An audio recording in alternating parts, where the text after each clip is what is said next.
వేదిక మీద ఉన్న పెద్దలు, సభలో ఉన్నటువంటి పెద్దలకి, మిత్రులకి అందరికీ నమస్కారం. మొదటి విషయం, ఏదైనా ఒక సభా సమావేశం జరపాలంటే భయపడిపోయే రోజులు వచ్చాయి. కారణం ఏంటంటే వక్తల్ని పట్టుకోవటం ఈజీయే, కానీ సభికులు రావటమే కష్టంగా ఉంది. ఈ కష్టం మాకొక్కరికే లేదు, అందరికీ ఉందని నాకు మొన్న ప్రొఫెసర్ శ్రీధర్ పుస్తకం ఆవిష్కరించినప్పుడు అర్థమైంది. ఆ ఆవిష్కరణ చేసింది జస్టిస్ సుదర్శన్ రెడ్డి గారు.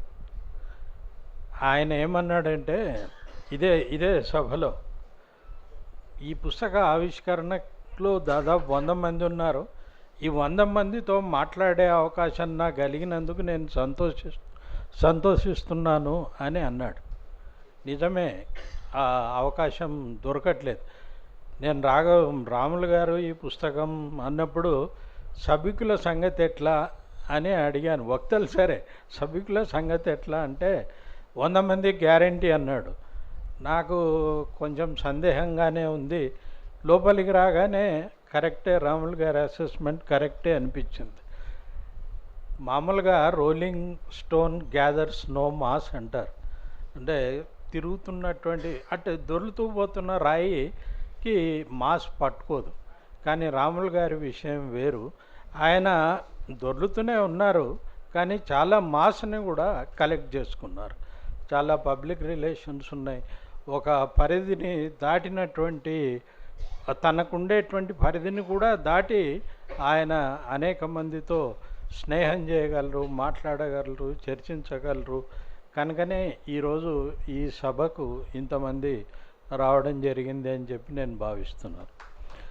ఈ పుస్తకంలోని మొదట సుందరయ్య గారి గురించి చాలా వివరాలు రాశారు. ముఖ్యమైనటువంటి పాయింట్స్ అన్నీ కూడా అందులో ఉన్నాయి. ఆ ముఖ్యమైనటువంటి పాయింట్స్ రాజకీయ అంశాలు. సుందరయ్య గారు ఆయన్ని 77లో పిలిచి మొదట్లో పనిచేశారు. ఆయన ఎస్ఎఫ్ఐలో, తర్వాత క్రమంగా దూరం అయ్యారు, నక్సలైట్లోకి వెళ్ళారు రాములు గారు. తర్వాత 77లో ఎమర్జెన్సీ తర్వాత మళ్ళీ సుందరయ్య గారు పిలిచి మాట్లాడినప్పుడు 2-3 విషయాల్ని, తనకున్నటువంటి భిన్నాభిప్రాయాల్ని సుందరయ్య గారి ముందు పెట్టారు. అందులో భూ సమస్య పరిష్కారం అయిపోయింది, భూమి గురించి మనం పట్టించుకోనక్కర్లేదు, తర్వాత సామాజిక అంశాలు, ఇటువంటి అన్ని అంశాలు మాట్లాడారు.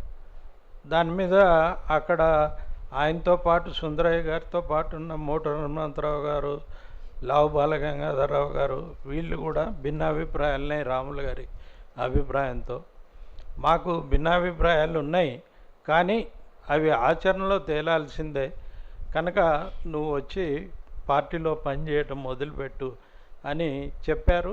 ఆ విధంగా అంత గొప్ప నాయకుడితో సుందరయ్య గారు కూర్చున్న సందర్భంలో కూడా తన అభిప్రాయాల్ని క్లియర్గా, భూమి సమస్య కానీ, సామాజిక సమస్య కానీ, ఈ అంశాల మీద ఆయన క్లియర్గా చెప్పిన తర్వాతనే పార్టీలోకి రావటం, పనిచేయటం అనేటువంటిది జరిగింది. ఆ స్పష్టత అనేది ఈ పుస్తకంలో మనకి కనిపిస్తుంది.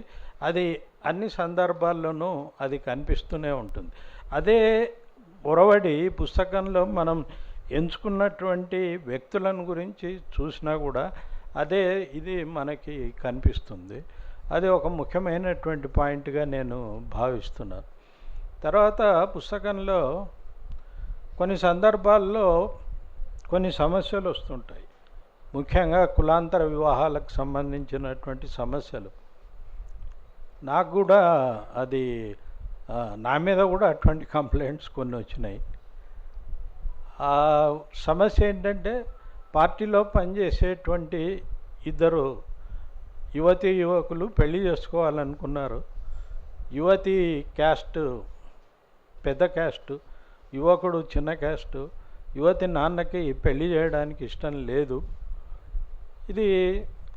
వీళ్ళు ఆ 2 కలిసి వరంగల్కి వచ్చారు. సుందరయ్య గారు రాములు గారికి ఫోన్ చేసి వాళ్ళ విషయాలు ఏమిటో కనుక్కొని చెప్పు అన్నారు. వీళ్ళు రాములు గారును మదన్ ఎస్ఎఫ్ఐకి నగర అధ్యక్షుడిగా ఉండేవాడు ఆయన. సారీ, ఆల్ ఇండియా అధ్యక్షుడు, స్టేట్ అధ్యక్షుడిగా ఉండేవాడు. వాళ్ళిద్దరు మాట్లాడారు. తర్వాత సుందరయ్య గారికి రిపోర్ట్ చేశారు. సుందరయ్య గారు ఏమన్నారంటే, వాళ్ళిద్దరూ మేజర్సు కులాంతర వివాహం చేసుకోవాలనుకుంటున్నారు, వాళ్ళు సీరియస్గా ఉంటే మనమే ఆ వివాహం జరిపించాలి అని చెప్పారు. అట్లా వివాహం జరిగింది. ఇక్కడ ఒక ముఖ్యమైనటువంటి పాయింట్ ఏంటంటే, పార్టీలో కులాంతర వివాహాల పట్ల ఎటువంటి అభిప్రాయంతో ఉండాలి అనేది చాలా ముఖ్యమైనటువంటి పాయింట్. అది చాలా అవసరం. సుందరయ్య గారు కూడా కులాంతర వివాహం, మతాంతర వివాహమే ఆయనది. సుందరయ్య గారి వైఫ్ లీలమ్మ గారు, ఆమె యాక్చువల్ పేరు Laila, father Muslim, mother Hindu.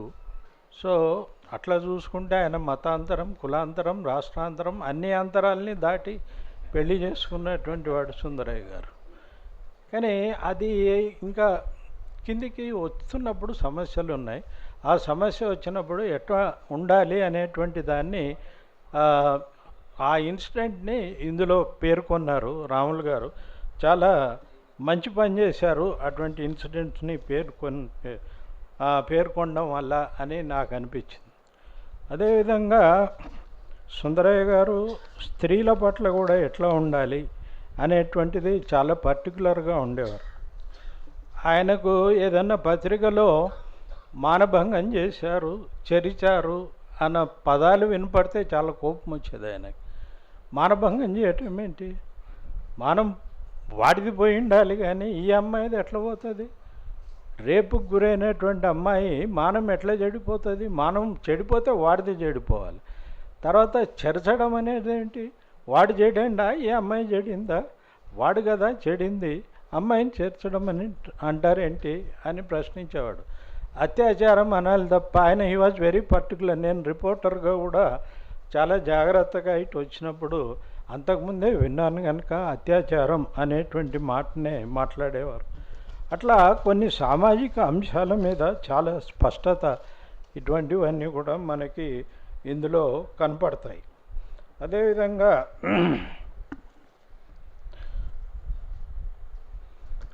తర్వాత ఆయన సుందరయ్య గారి గురించి జ్యోతిబాసు ఒక తన ఆటోబయోగ్రఫీలో అందరికీ ఒక పేరా 2 పేరాలే రాశారు.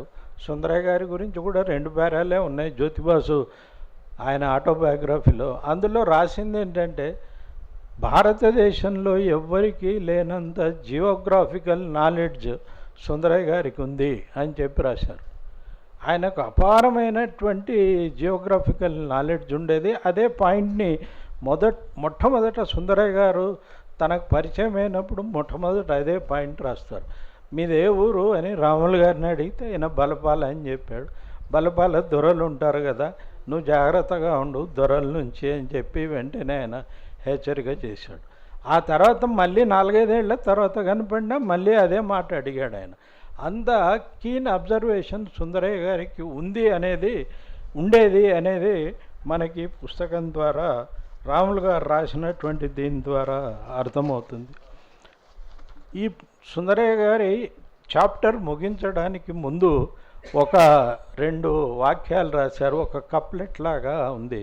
ఆ కప్లెట్ చాలా అద్భుతమైనటువంటి కప్లెట్ అది. ఆయన ఏం రాశారంటే, రాములు గారు, అన్ని గుండెలు ఎరుపెక్కేది మాత్రం కొన్ని గుండెలే. ఇది చాలా అద్భుతమైనగా చెప్పారు ఆయన. సుందరయ్య గారికి రైట్ ట్రిబ్యూట్ ఇచ్చినట్లుగా రాములు గారు అక్కడ రాశారు. తర్వాత నెక్స్ట్ మనకి మాధవరావు గారిది కనపడుతుంది.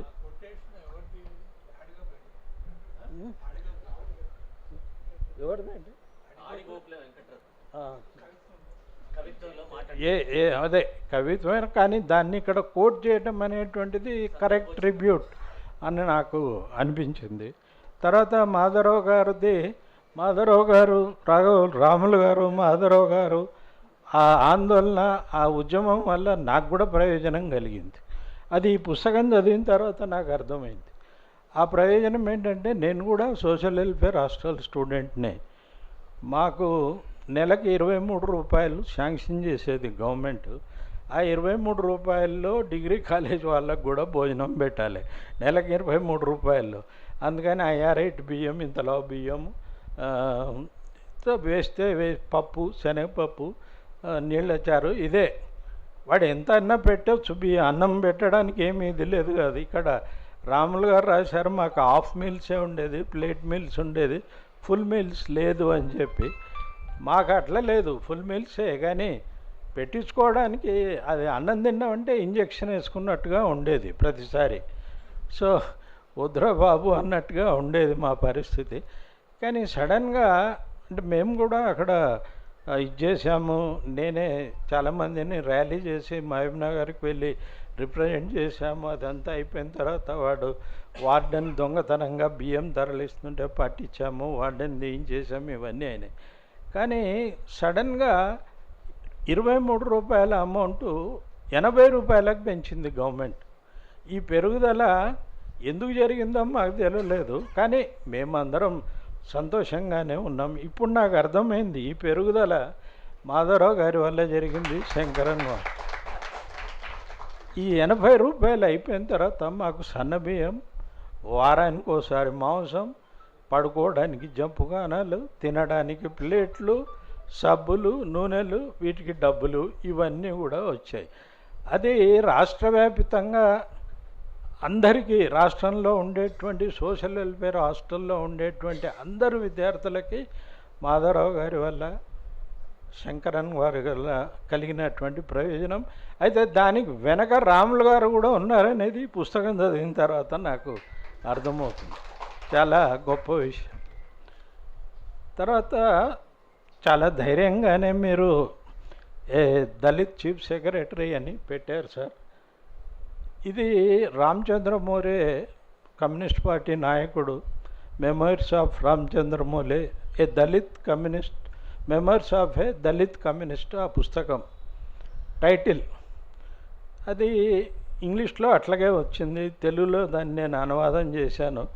అనువాదం చేస్తున్న దశలోనూ తర్వాత పుస్తకాన్ని పెట్టినప్పుడు చాలామంది నన్ను ప్రశ్నించారు, దళిత్ అనే మాట ఎందుకు పెట్టావు, దళిత్ కమ్యూనిస్ట్ అని. అంటే కమ్యూనిస్ట్ అయినటువంటి ప్రతివాడు దళితుల్లాగే ఉండాలి కదా, దళిత్ కమ్యూనిస్ట్ అని ఎందుకు పెట్టావు అంటే, నేను సులభంగా తప్పించుకున్నాను, ఇంగ్లీష్లో అట్లా ఉంది, నేను కూడా అట్లే పెట్టాను, పబ్లిషర్ కూడా అంగీకరించాడు, నాకేం పంచాయతీ లేదు ఇందులో. కానీ నేను అది పెట్టిన తర్వాత నాకు కనిపించింది ఏంటంటే, కొంతమంది ఆ పుస్తకాన్ని కొనడానికి సాహసించలేదు. ఒక ఇంట్లో ఆ పుస్తకము సెల్ఫ్లో బయట ఉండింది.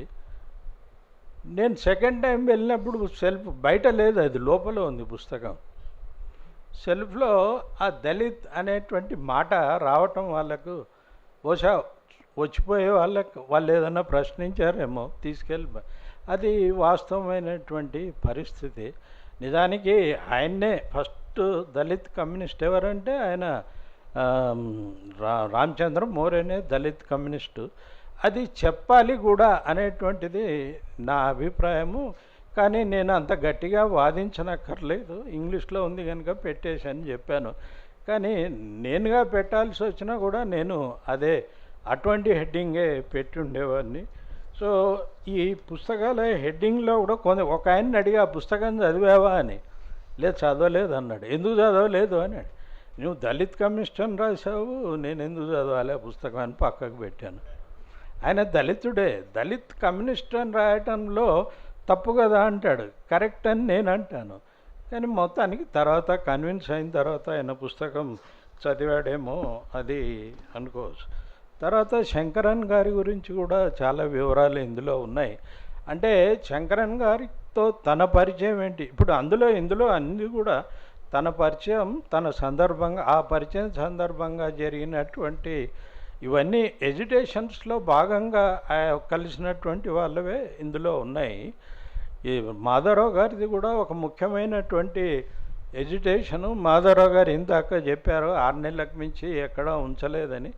వరంగల్లో కూడా కలెక్టర్గా ఉన్నప్పుడు ఆయన హయగ్రీవాచారి ఆక్రమించినటువంటి స్థలానికి సంబంధించి హయగ్రీవాచారి గారికి ఒక నోటీస్ ఇష్యూ చేస్తే, నువ్వు కబ్జా చేశావు ఎక్స్ప్లెయిన్ చేయమంటే, హయగ్రీవాచారి వెంగళరావుని పట్టుకొని మాధవరావు గారిని అక్కడి నుంచి ట్రాన్స్ఫర్ చేయించేశారు.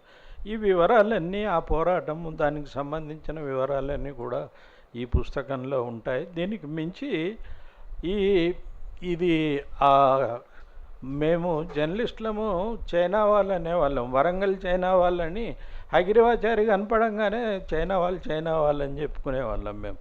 ఎందుకంటే అంత భూమిని ఆయన వరంగల్లో ఆక్రమించేసి ఉన్నాడు అనేటువంటిది. ఈ మొత్తం పోరాటంలో చంద్రకుమార్ గారి పాత్ర ఉంది అనేది తెలుసు, కానీ ఇంత వివరంగా మాకు తెలియదు.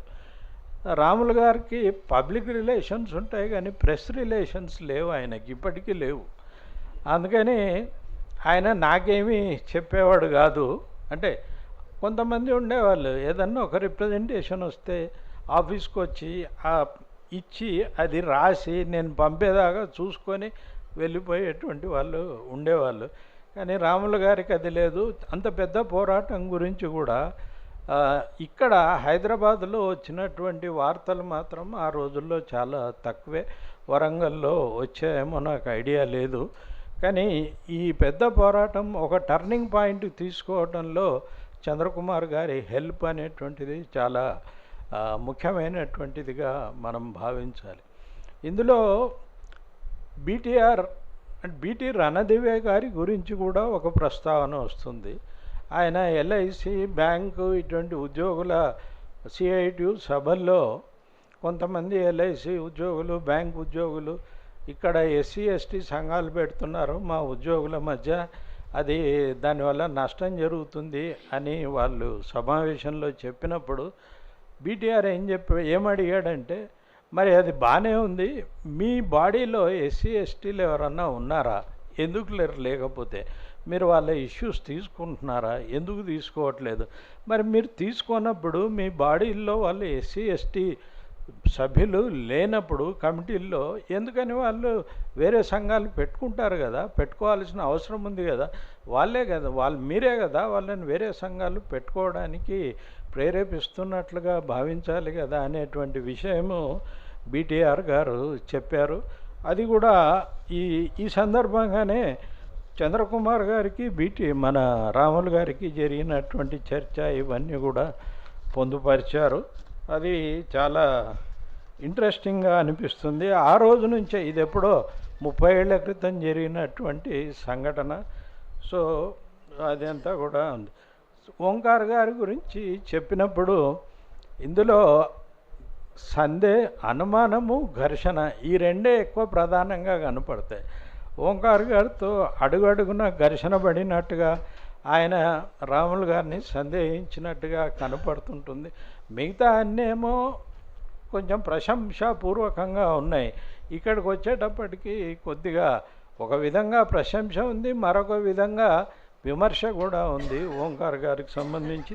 ఇది ఉన్నది ఉన్నట్లు ప్రజెంట్ చేయడానికి రాములు గారు దీంట్లో ప్రయత్నం చేశారు. తర్వాత ఐలయ్య గారి గురించి చెప్తూ, ఆయన తన రూమ్మేటు చాలా సిగ్గరి, ఆయన మాట్లాడేవాడు కాదు, ఇటువంటివన్నీ రాశారు. ఇప్పుడు ఐలయ్య గారు విషయం వేరనుకోండి, ఆ రోజుల్లో ఐలయ్య గారి గొప్పతనం ఏంటంటే, నాకు ఇందులో లేదు కానీ ఆయనకు ఇంగ్లీష్ భాష మీద వచ్చినటువంటి కమాండ్ చాలా అద్భుతం అనిపిస్తుంది, విచిత్రం అనిపిస్తుంది. ఈయనకి ఇంత కమాండ్ ఎట్లా వచ్చింది ఇంగ్లీష్ మీద అని ఆయన పుస్తకాలు చదివినప్పుడు మనకు అనిపిస్తుంది. ఆయన బయోగ్రఫీ చదివితే అందులో వాళ్ళ అమ్మ చనిపోయినప్పుడు వలవలు కట్టి ఏడుస్తుంటారు. అంటే దానికి యతిప్రాసలన్నీ ఆటోమేటిక్గా వచ్చేస్తుంటాయి అన్నమాట. నువ్వు ఇట్లా ఉంటే కొడుకో, అట్లా ఉంటే కొడుకో అని అన్నీ. ఇది మొత్తం 3 పేజీలో 4 పేజీలో వాళ్ళ అమ్మ మీద ఇంగ్లీష్లోకి ట్రాన్స్లేట్ చేసి పబ్లిష్ చేశాడు ఆయన. మామూలు సాధారణమైనటువంటి ఇండ్లల్లో మాట్లాడుకునే భాషని ఇంగ్లీష్లో రాయటం అంటే చాలా కష్టం. ఇంగ్లీష్ వాడికి లేనటువంటి ఆచారాల్ని, సాంప్రదాయాల్ని ఇంగ్లీష్లో రాయటం అంటే కష్టం. అది కూడా చాలా గొప్పగా ఆయన రాశాడు. ఐలయ్య గారిలో అంత గొప్ప రచయిత ఉండటం అనేది మనకు గమనించం, కానీ చాలా గొప్ప రచయిత ఆయనలో ఉన్నాడనేది నాకు అనిపిస్తుంది. ఇతర అంశాలన్నీ కూడా ఐలయ్య గారికి సంబంధించినవి ఇందులో ఉన్నాయి. డాక్టర్ ప్రసాదరావు గారు, సరే ఆయన గురించి కూడా రాశారు. ప్రసాదరావు గారు ఒక ఫ్రెండ్గా అందరికీ సహాయపడాలనేటువంటి దృష్టితో ఆయన చాలామందికి సహాయాలు చేస్తుంటారు. ఇప్పటికీ ఆయన ఫ్రీ మెడికల్ క్యాంప్స్కి అటెండ్ అవుతుంటారు. ఆయన మన నిమ్స్ డైరెక్టర్గా ఉండగా కూడా ఆయన చాలా గొప్ప గొప్ప పనులు చేశారు అక్కడ. ఇదంతా మనకు తెలుసు. ఈ 75 నుంచి కూడా నాకు ప్రసాదరావు గారి గురించి తెలుసు. ఎట్లా అంటే నేను హైదరాబాద్ నర్సింగ్ పనిచేసేవాడిని. అక్కడికి ఆయన వచ్చేవాడు ఒక డాక్టర్కి అసిస్ట్ చేయడానికి. ఆ డాక్టరు ఇంకో డాక్టర్తో ఏం చెప్పేవాడంటే, ఏ బచ్చా ఆగే నికల్కే బహుత్ అచ్చా డాక్టర్ బనేగా, బహుత్ అడ్వాన్స్ కరేగా అని చెప్పేవాడు. ఎవరు ఆ డాక్టర్? నిమ్స్ కాలేదు అప్పుడు, నిజాం హాస్పిటల్. దాని సూపరింటెండెంట్ డాక్టర్ రంగారెడ్డికి పరిచయం చేస్తున్నప్పుడు ఇంకో డాక్టరు ఏ బచ్చా బహుత్ ఆగే నికలేగా అని చెప్పేసి పరిచయం చేశారు. ఎప్పుడో చేసినా ఆయన ఎంత కరెక్ట్గా అసెస్ చేశారు అని చెప్పేసి నాకు అనిపిస్తుంది. ఆ తర్వాత ఆయన్నే నిమ్స్కి డైరెక్టర్ అయ్యారు. ఎవరితో అయితే ఏ బచ్చా ఆగే నికల్కే బహుత్ బడా బనేగా అని చెప్పినటువంటి అతను.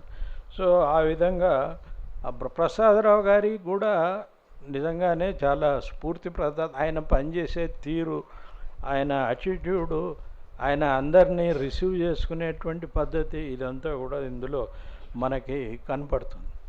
తర్వాత గద్దర్ గారికి సిపిఎం, గద్దరు రెండు పూర్తి భిన్నమైనటువంటివి కదా, భిన్న ధృవాలు ఇవి. ఈ భిన్న ధృవాలు ఒక దగ్గరికి ఎట్లా వచ్చాయి అనేటువంటిది ఎవరికైనా కలిగేటువంటి సందేహమే.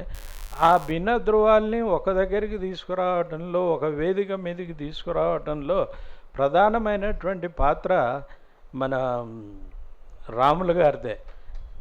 తమ్మినేని గారిని, గద్దర్ గారిని కూర్చోబెట్టడం, అదే కాదు, గద్దరే కాదు, చాలామంది ఇతర మేధావులు, డిఫరెంట్గా ఆలోచన చేసేవాళ్ళు, అందరికీ సుందరయ్య విజ్ఞాన కేంద్రం ఒక వేదికగా తయారు చేయడంలో వీళ్ళందరితో నిరంతరం చాలా గంటల కొద్దీ, దినాల కొద్దీ తమ్మినేని గారు చర్చలు జరిపేవారు. ఆ చర్చల ఫలితంగానే బిఎల్ఎఫ్ కానీ, టీమాస్ కానీ ఇవన్నీ ఏర్పడ్డాయి. సో వాటన్నింటిలో కూడా కీలకమైనటువంటి పాత్ర మన రాములు గారిది అనేటువంటిది మనకు ఈ పుస్తకం చదివిన తర్వాత అర్థమవుతుంది.